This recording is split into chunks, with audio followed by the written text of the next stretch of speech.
ये देखकर मेरा विश्वास और भी बढ़ गया है और मुझे पूर्ण विश्वास है कि जब 4 तारीख को रिजल्ट आएंगे हरियाणा के अंदर तीसरी बार भारतीय जनता पार्टी की सरकार ये बननी तय है। भाइयों, आपके उत्साह और जोश ने भाइयों ये तय कर दिया है। हमने हर रोज एक से बढ़कर के एक निर्णय लिए हैं, हरियाणा प्रदेश के लोगों के हित के अंदर लिए हैं। भाइयों, अभी आचार संहिता को लगे हुए ये 4 दिन हुए हैं। भाइयों, लोग मेरे पास आते हैं, लोग आकर के बोलते हैं कि आचार संहिता लग गई है। मैंने कहा कोई चिंता की जरूरत नहीं है। 4 अक्टूबर को जब ये 4 आचार संहिता हटेगी, जितने भी आप लोगों के काम हैं उनको प्राथमिकता के आधार पर पूरा करने का जिम्मा ये हमारी सरकार का है और उनको पूरा करवाने का मैं आज अपने परिवार के बीच में आकर के मैं वचन भी देता हूं। भाइयों बहनों, मैं आप लोगों को इस बात के लिए आश्वस्त करना चाहता हूं कि भाइयों मैंने कोई कसर नहीं छोड़ी। इन आप लोगों के सामने जो समय मुझे मिला है, इस समय के अंदर अगर कोई भाई रात के 12 बजे, रात के 1 बजे अगर आपके बेटे को मिलने की इच्छा जताई, आपका बेटा आकर के उसको मिल करके उसका काम कराने का कार्य यह आपके भाई ने किया है। भाइयों, मैं आप लोगों को यह भी बताना चाहता हूं, ये कांग्रेस के लोग हैं।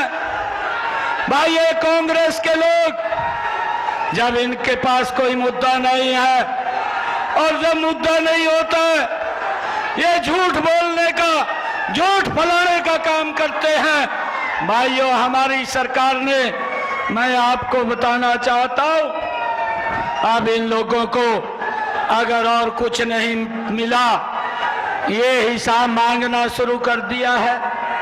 मैं आज कलायत के अपने परिवारजनों के बीच में आया हूं। भाइयों, मैं आज कांग्रेस के जो हिसाब मांग रहे हैं, कांग्रेस वाले मुझसे जो हिसाब मांगते हैं, मैं ये हुड्डा साहब को ये कहना चाहता हूं, मेरे पास आपके कार्यकाल का 10 वर्ष के कार्यकाल का जो आप 2004 से लेकर के 2014 तक हरियाणा प्रदेश के मुख्यमंत्री रहे, उसका 1-1 मिनट का हिसाब वो मेरे पास है। आप जनता को बताने का काम करें कि हमने क्या क्या काम किए हैं। भाइयों, मैं अपने 10 वर्ष का हिसाब देने के लिए तैयार हूं।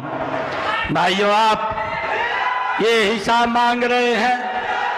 भाइयों, साथियों, मैं एक गरीब किसान का बेटा, एक गरीब परिवार से, पिछड़े समाज का बेटा, मैं पाई का हिसाब मैं कांग्रेस के लोगों को मैं देने के लिए तैयार हूं, परंतु उनका क्या कार्यकाल रहा वो भी अपने कार्यकाल के अंदर बताने का काम करें। भाइयों, मुझे ये खुशी है कि जब से 12 तारीख से मुझे ये जिम्मेवारी मिली, भाइयों 16 तारीख को आचार संहिता लग गई थी और 6 जून तक ये आचार संहिता रही और इसके बाद जो मैंने कार्य किए हैं 10 सालों का, तो इनसे हिसाब सुना भी नहीं जाएगा हमारा। मैं 6 जून से लेकर के जब से आचार संहिता खत्म हुई है और आज जब तक ये आचार संहिता लगी है तब का मैं इनको हिसाब देना चाहता हूं कि हमारी सरकार ने इस अल्प समय के अंदर क्या क्या निर्णय और काम किए हैं उनको भी हमने लागू किया है। भाइयों, मैं बताना चाहता हूं, सबसे पहले 7 जून को हमारी सरकार ने हरियाणा प्रदेश के 23 लाख परिवार 84 लाख लोगों के लिए 1000 किलोमीटर वो बस में फ्री यात्रा कर सके, इस योजना को, हैप्पी कार्ड योजना को लागू किया है।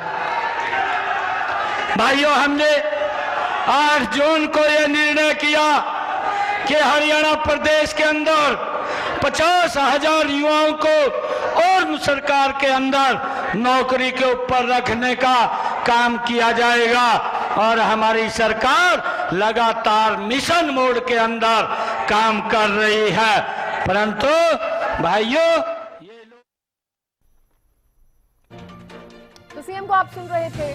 जन आशीर्वाद रैली में जनता को संबोधित करते हुए लोगों के सम्मान को बढ़ाने का काम हमने किया है, आगे भी करेंगे। हरियाणा में तीसरी बार बीजेपी की सरकार बनाने का दावा एक बार फिर से नायब सिंह सैनी ने कर दिया।